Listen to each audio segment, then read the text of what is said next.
it's interesting in today's society. There's like a lot of, depression and stuff among gamers and stuff like that. And they kind of lost their zest for gaming and what they really enjoyed about it. That's kind of my approach, is like go back to the nostalgia of gaming with Upland and like really enjoy some of these.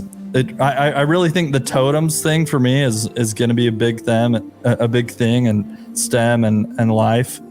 That from everything I've researched, kind of coming back, is really kind of scratching that itch of my gamer side.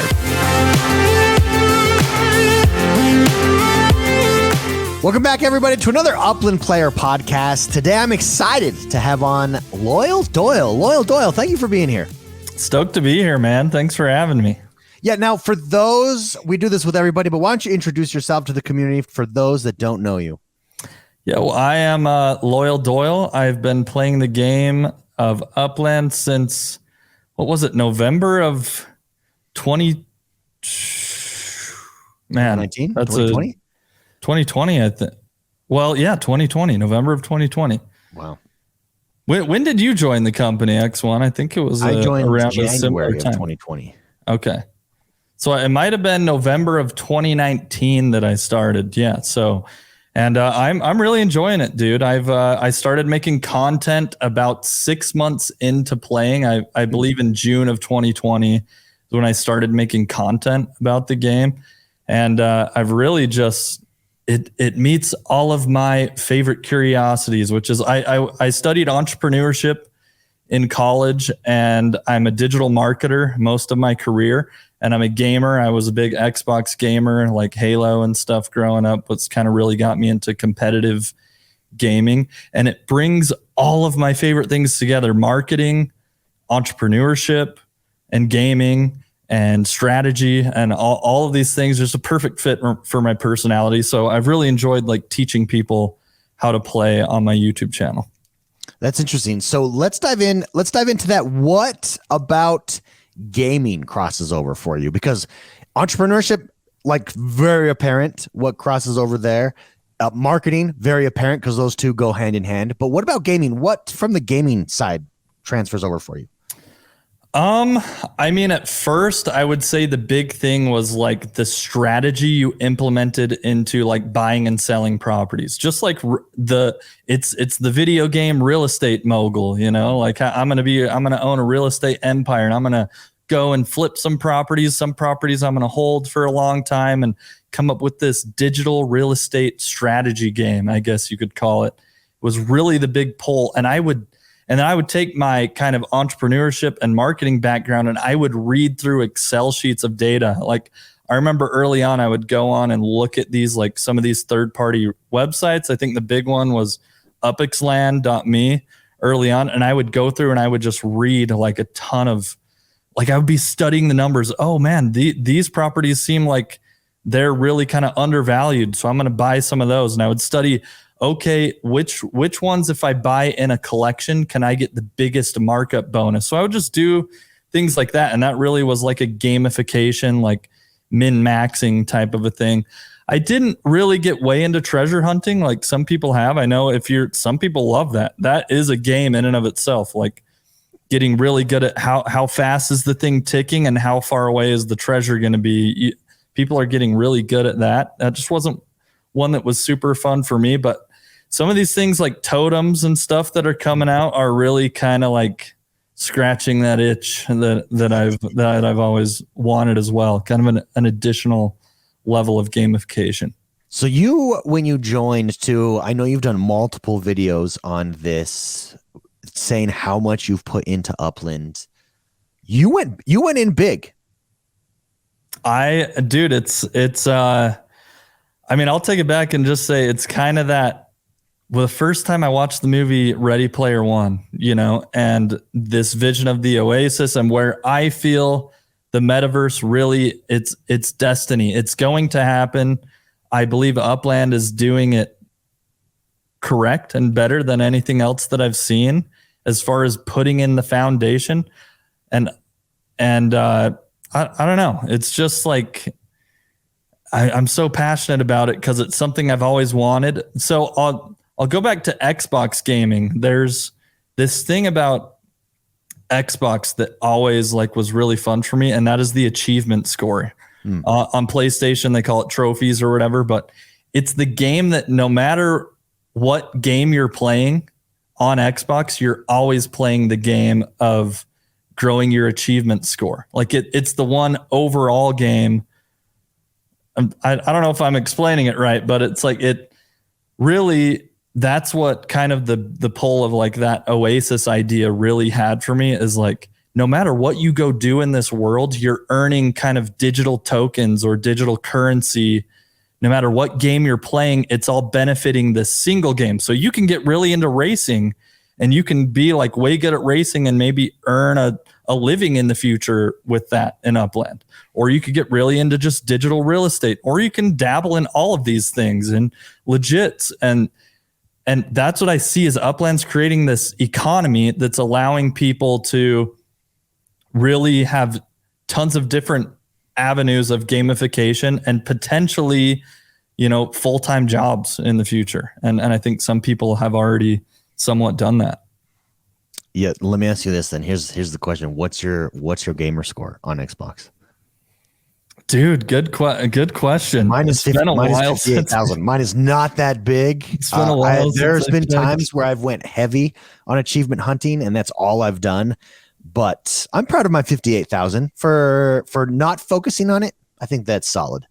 Let's see. I am at 53,000. My issue is my account got disconnected from until like that's all post Xbox One that I got. Okay, so you don't have you don't have everything 360. Hey, dude. Hey, I had maxed out major numbers on 360 and stuff. Yeah, so yeah. Here's the thing. I'm running the same, so that's comparable because I changed my whole gamer tag from 360 over. So yeah, I was bummed that I wasn't able to connect those and lost access to it. So what do you define as success, and what is your goal with Upland as far as success is concerned? I mean, obviously it's I would say at the forefront, it's got to be fun. Like it does scratch this itch for me of all these different avenues of entrepreneurship, investing. But I mean, you really have to have fun. And then I guess from there you can build upon that. I don't know. That definitely doesn't answer the question, but that's what comes to mind. Sure. So what's your current strategy in Upland? I guess I'm really just trying to reformulate that in some ways with all the new thing. Like Upland is really kind of bell curved with like all the new announcements. Like before it was like very kind of basic. There's only really one way to play and a few things to do. There is so many things happening now so fast that it's like, I'm definitely reformulating that. And I guess I can say like, come along with me for the journey on my YouTube channel for sure. Like I'll be kind of giving you my take, what I really like. Like that's the thing about my channel. I'm going to be less kind of like trying to say what I feel everyone should do, kind of with the approach I took in the beginning, and more so just share like the things that I like, because again, Upland's doing so many things. Like I can't do all of the legits. I can't do all of the racing stuff. I can't do, I kind of want to find the things that I enjoy the most and kind of really lean heavily into those things. And I think we're going to see more and more of that with Upland right now, which I think is good. I think you're going to see content creators that just do racing. That's all they ever do. Or they just do NFLPA legits. And that's all that people may like want to lean toward, So. And how has that changed? What did you start your strategy as? It was pure property flipping, or what has changed then? I guess definitely like getting as many collections as I could getting the most, the highest. I would say my biggest goal for a while was getting the highest like monthly yield return. That monthly amount of UPIX that you're getting residually. And finding strategies of how to maximize that the most. And that's why I have that one iconic property that I won in one of the early auctions that Upland doesn't do anymore, where I was able to bid on it as much as I possibly could, and there was no mint cap on it. So it's like a tiny property in Old Town Gems in Clovis that's actually like a 12 million mint, because I wanted to max out, close to 3x returns on those without like, with having the biggest property I could possibly get. So it's kind of a fun thing that I take some pride in, for sure. Yeah. And no, I remember that. That was crazy. I just remember freaking out during the auction, like, oh my goodness. You've been involved in multiple projects with other players. What's that been like? Definitely community engagement is a huge part of Upland. And I think it's a huge part of the success to Upland. We've done some nodes on the channel. I'm trying to walk that fine line of like, just because I helped come up with the idea of the node, I'm not trying to like control the whole thing just because like my YouTube channel was the thing that generated it. So like the community comes into the Discord that I have, and like they've created all of their own concepts and ideas.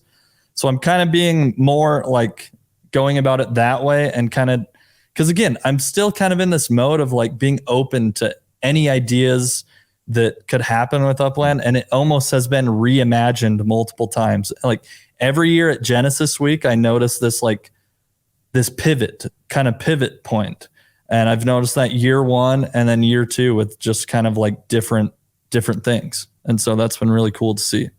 Interesting. Yeah, you've been to both. So we've had multiple Genesis Week, but we've had two live in person. Yeah, you've been to both of ones. them. Mm-hmm. You actually won Broadcaster of the Year, the first in-person Genesis. Yeah, 2022. Yeah, yep. What was that like?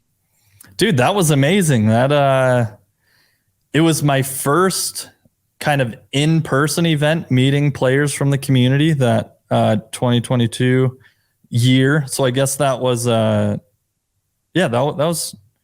Sorry, I'm getting confused because I was thinking the award was from like the previous year, but it was 2022 was the year it was awarded, right? Sorry, I got confused there, but going to that Genesis Week was like really the first time I got to interact with the community. And of all the online communities, there is so much toxicity on social media and stuff today, and Upland really is just this like fun community where everyone kind of like is more supportive of each other, which I think is cool in a world of toxic internet. And I think that's and I think that there's a reason for that, because people care about their future in Upland. Like it really is a digital economy. There's more like skin in the game. Yeah, you have skin in the game, and there's more repercussions for being toxic, which I think is healthy, because just like in the real world, like online, you can kind of get away with going and just saying whatever you want to people. If you do that in the real world, you walk up to people on the street and just start talking crap, you might get punched in the face. You know what I mean? Like you might, or you might have other repercussions for your behavior. So I think there is some level that's healthy there. And the Upland community, I'm not saying just because they're scared of that, but it really is just cool to see how kind of supportive everyone is of each other. And the community, like, the game is built that way too. All these nodes, like some of the most successful things that have been created in the game are nodes, and that requires all these people to come together. It's simply something you cannot do on your own, because it takes a village, right? Yeah, well said. The one thing that I want to talk to you about, so the year you won Broadcaster of the Year, I would describe you as a hardcore player. Like, yes, in it every week, multiple videos per week, in the weeds of every announcement. And then recently, let's say the last 6 months, since Genesis Week, and even before that, you have really taken a step back. And so I would describe you as a more casual player, which I think the majority of Upland players are casual players. They're not people that are in Discord every day or creating content every day or anything like that. They log in when they can. They play the game, log out for a little while, for a few days, log back in. I think that's how I would describe a casual player. What's it like? What's the perspective like from both styles? Yeah. And what's it been like for you now coming back from the casual style? Are you missing out if you're casual? Are you missing Not out at all. if you're hardcore in the weeds? Not at all. If anything, it did give me perspective. Again, the more when you're involved in it every day, it's like being in a relationship or something, and like every little thing that happens might upset you and might cause an emotional reaction, and kind of stepping back away from the emotional side and being okay to see like, hey, what happens. I was pretty heavily like into like just wanting to grow my YouTube channel at the time as well. And like being a YouTuber was also another fun thing for me. That was like kind of another drive for me. And now I've definitely just like have a totally renewed perspective. But again, there's so many exciting things now that it's more like, man, I'm just going to find what I enjoy the most, and kind of like going back to the good old days of gaming. Like, and gamers have a lot of like, it's interesting in today's society, there's like a lot of, depression and stuff among gamers and stuff like that. And they kind of lost their zest for gaming and what they really enjoyed about it. That's kind of my approach, is like go back to the nostalgia of gaming with Upland and like really enjoy some of these. I really think the totems thing for me is going to be a big thing in STEM and life. That from everything I've researched, kind of coming back, is really kind of scratching that itch of my gamer side. Like one of my favorite games was actually Fallout Shelter, which is another mobile game where you just come up with this strategy to build your base and like maximize its efficiency. And I love that aspect of the totems. You like have to maximize their efficiency. And so that like really scratches that gamer itch for me for sure. Very cool. So at the time of this recording, we are recording this on Wednesday, September 13th. So the chapter 1 of Totems have dropped, and been exchanged. What do you think? Let's play Prophet here for a second. What do you think Totems will look like 1 year from today? What the totems themselves will look like? Life. I'm sorry. Let me rephrase that, because totems but life. You say you're getting into life and the future of life and STEM. What does that look like to you? Where do you hope that goes? Yeah, I think there could be many, like a lot of growth there, especially with avatars coming into the game and people having more of a personality, like full experience, more related to the real world. I predict there's going to be pets. Is one concept, one idea, like having a dog, having a cat in the metaverse that you take care of. And I mean, that's had a good history in gaming. I mean, people, that's when little kids like Tamagotchis, right? Like you got to feed your little pet, And so there's so many parallels of things that could happen. And so again, I'm kind of open to where it goes, but that's one area where I think it definitely will flourish, is like pets, taking care of those pets, and like people will actually care about having this life token to take care of those pets, and that's one of many ways it could go. What about you? What about you with life? Is there other ways you've thought about? I see what you did there. Well done. Yeah, I mean, I'm like you. I would love to see.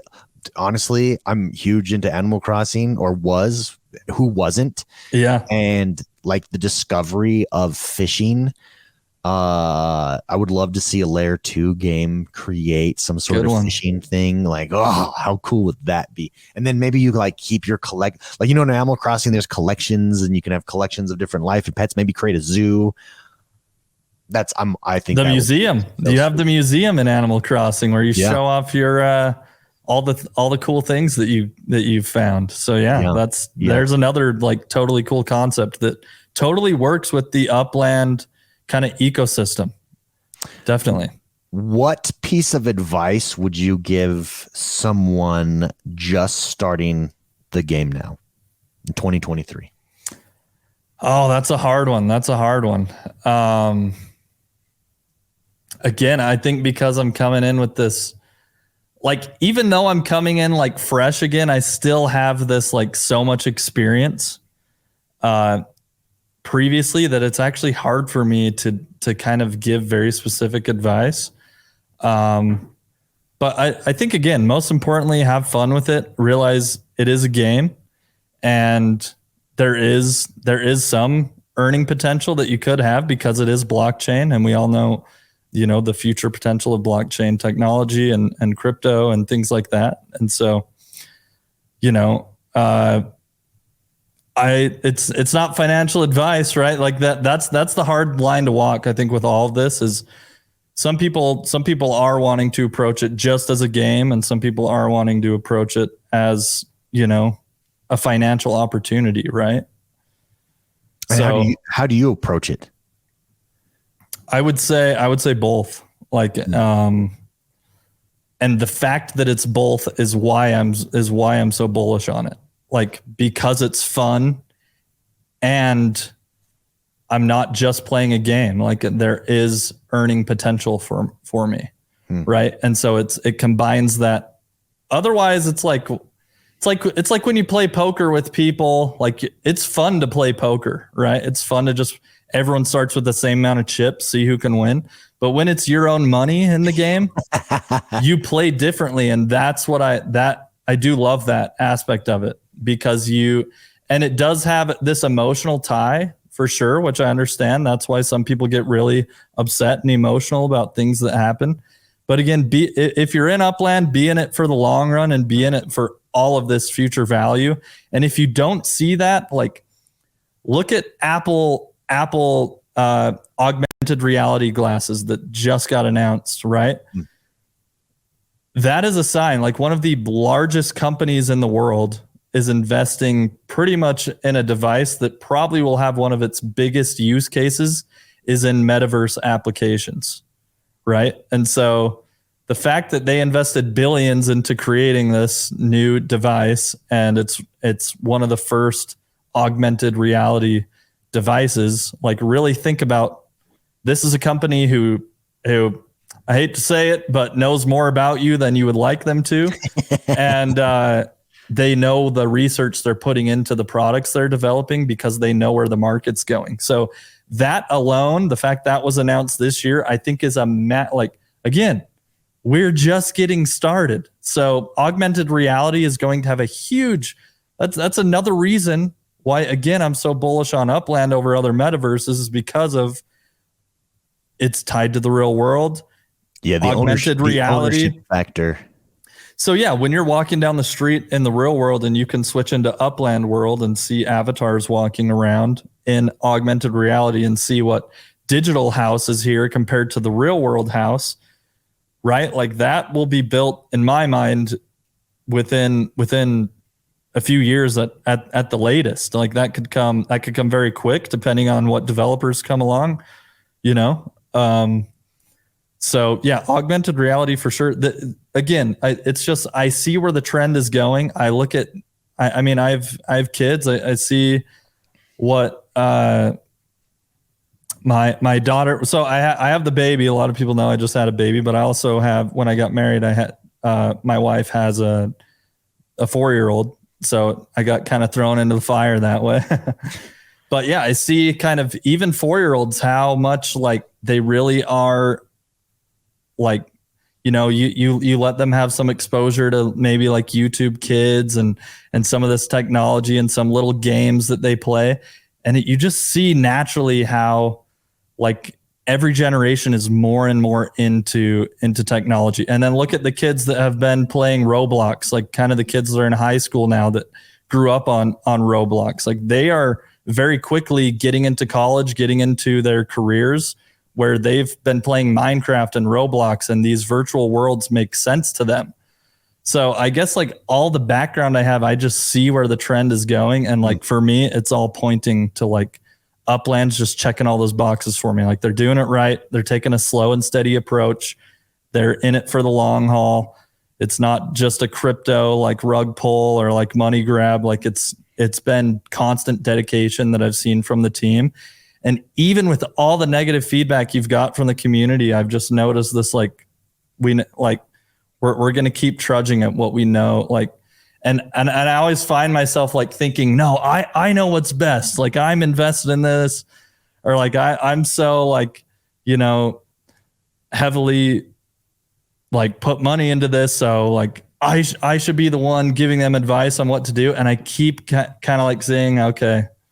And so in some ways I've been playing checkers and I see that the Upland team has been playing chess all along is kind of a good way to put it. Like, so yeah, I know it's kind of a rant. You've brought up, what's interesting, you brought up this like ownership factor, skin in the game. What is that for you as a gamer? Is it more intoxicating? Is it than a traditional game? What has Upland done to your perception of traditional gaming? Has enhanced it? Taken away? Where are you at with that? I would say the most recent explosion in gaming, the game that's kind of come out of nowhere and had the biggest success, has got to be Fortnite, right? Like that's been the last, you have some of these new ones like Fall Guys that kind of exploded overnight. But I really think that Fortnite model, they came in, they brought this new approach, they have all this development going on and made the game way fun, way approachable for everybody to play.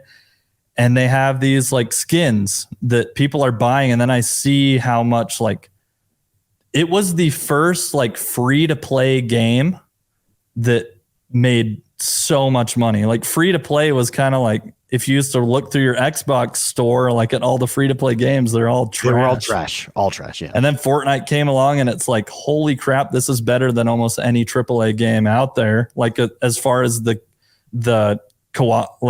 competitive side of it and how well they polished it.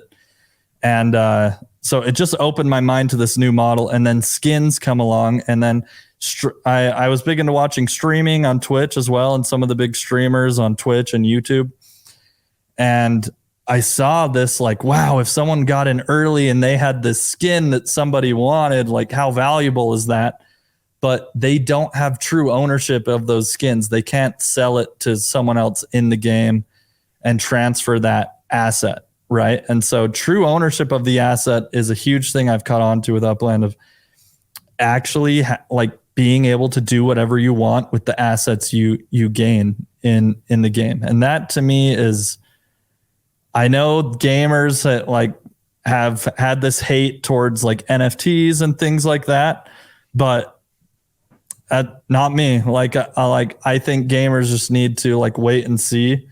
And I know Upland's not necessarily referring to it as NFTs, but I think it's understanding like at the base level of what blockchain technology is and what it allows us to do with ownership of digital assets that is as monumental as the creation of the printing press. Like it's just, it's what the digital world has always needed. This ledger that verifies everything and makes sure it's like no shady stuff is going on and it's all traceable.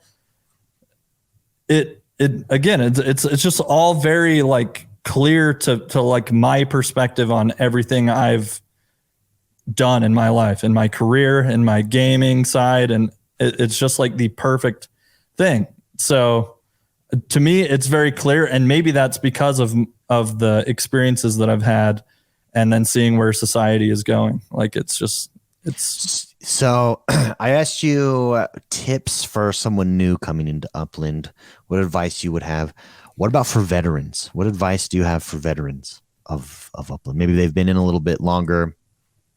Yeah, so I guess I can speak specifically to the people like me who've kind of, maybe they got in really big at the beginning or, in the first few years of the game, and maybe they've become more casual and potentially overwhelmed with all of the things. I think that's why like all of these announcements have made some people overwhelmed. They felt like, oh, I have to do everything, but you really don't. So that would be my advice to veterans. Find the thing that like, really try to do something that's similar to what you would enjoy in the real world. If that's car collecting, I think we're going to have real world clothing brands entering Upland and the metaverse very soon. Like if you're into, like me personally, dude, I'll take off my shoes right now. I'm always repping Nikes and Jordans, right? Like, and so like that's something that if Nikes or Jordans were in the game, I would be collecting that because it's something I'm passionate about in the real world, right?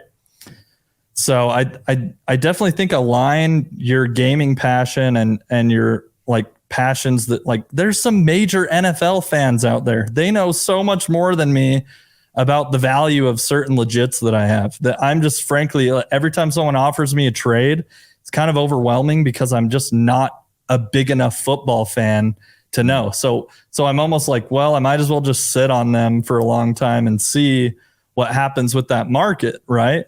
Because I believe in this NFL collectors coming into a game and wanting to collect those assets. I just don't necessarily have the passion to know like, oh, this is essentially a rookie card because this is this guy's first year. Maybe you followed his college career and you know this guy's going to like crush it in the NFL. You would know more than me to like save that legit because maybe in 2 years it's going to be like having Michael Jordan's rookie card, you know, Tom Brady's rookie card.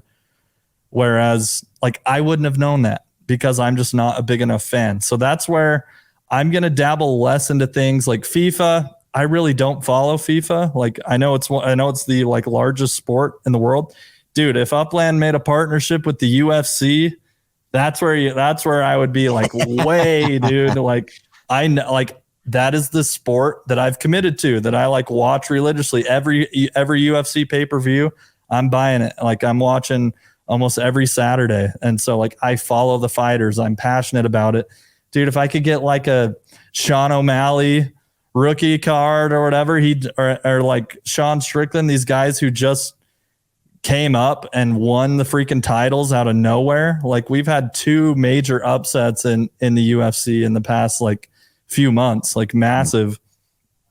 So it's just like, you see, like I'm passionate about it. You can tell, right? Like I don't have that for NFLPA and I don't have that for FIFA. And those are things that I heavily like, you know, put a lot of money into acquiring those things. And it's just like, that's because it was the first partnership that Upland had made like that. Right. But now it's like, okay, I see that we're going to have hundreds of partnerships and that we're going to have smaller communities and more niche communities, which is good. Just like the real world, you have major NFL like card collecting communities that are doing YouTube channels and stuff. Like have that guy come in and then he'll be the guy who's kind of leading the show in there. And so people will start to see and how much more mainstream this idea will become. Because again, for me, the writing's on the wall. So. Yeah, I think that's a good place to end this episode. LoylDoyl, thank you for coming on.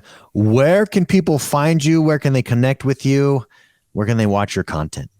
Yeah, youtube.com/LoylDoyl. That's kind of the main place is on YouTube. I kind of took a break after I had a baby from making videos, but I'm definitely getting back into it because I'm kind of finding my balance with time and things like that and my career. And so it's kind of something I can come back to with more passion and more of a like daily thing that kind of my daily companion app where I'm logging in and I'm excited about something going on every day. Whereas I've kind of taken a little bit of break from the daily login for a while and I'm getting back into that. So it's fun. Very good. Very good. Well, thank you for coming on. If you're watching this and you like this, you want to see more, hit the like button and subscribe to us. We've got Upland Player Podcast dropping every single week. And let us know in the comments, who should we interview next? Have a great rest of your day, guys. We'll see you next time.